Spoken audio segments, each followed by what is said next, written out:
One of the things that you never want to hear is that phone ring in the middle of the night and find out that a family member is ill. And I got that phone call and it was about my grandmother. I was very, very close to my grandmother, Charlotte.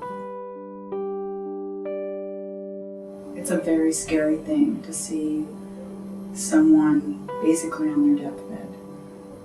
My grandmother had the flu. It was just terrifying to see her struggling for her breath. She was dead by the next day.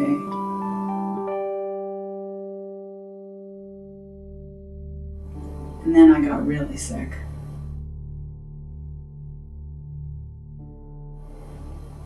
I remember somehow dragging myself to the doctor, and I was curled up in the waiting room, advising people not to get too close to me because I was coughing.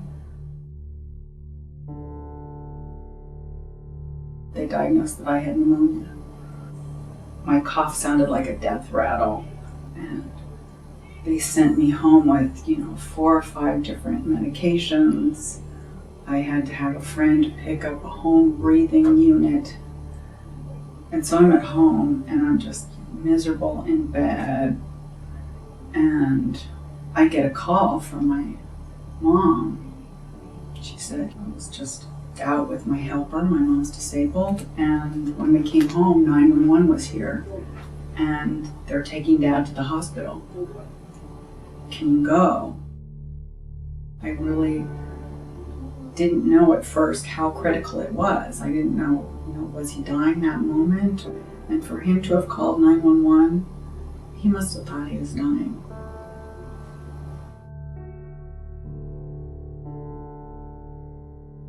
My dad had the flu also, and he ended up being in the hospital for about a week. And yet this time, I couldn't do anything because I was sick myself. I was sick for about 6 or 8 weeks.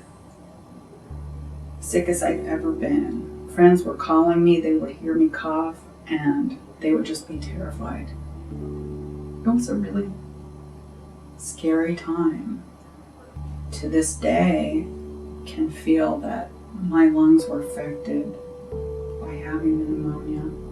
I've become much more sensitive to getting respiratory infections, and that I have less lung capacity than I once did.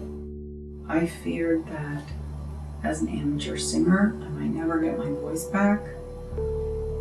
I had never held an inhaler before, and then suddenly I had one in my purse all the time. So when I talk to my friends, I tell them about what I went through, how horrible it was to get this complication of the flu, and how a flu shot could have prevented all this. My grandmother might have lived. I might have the full lung capacity that I once did.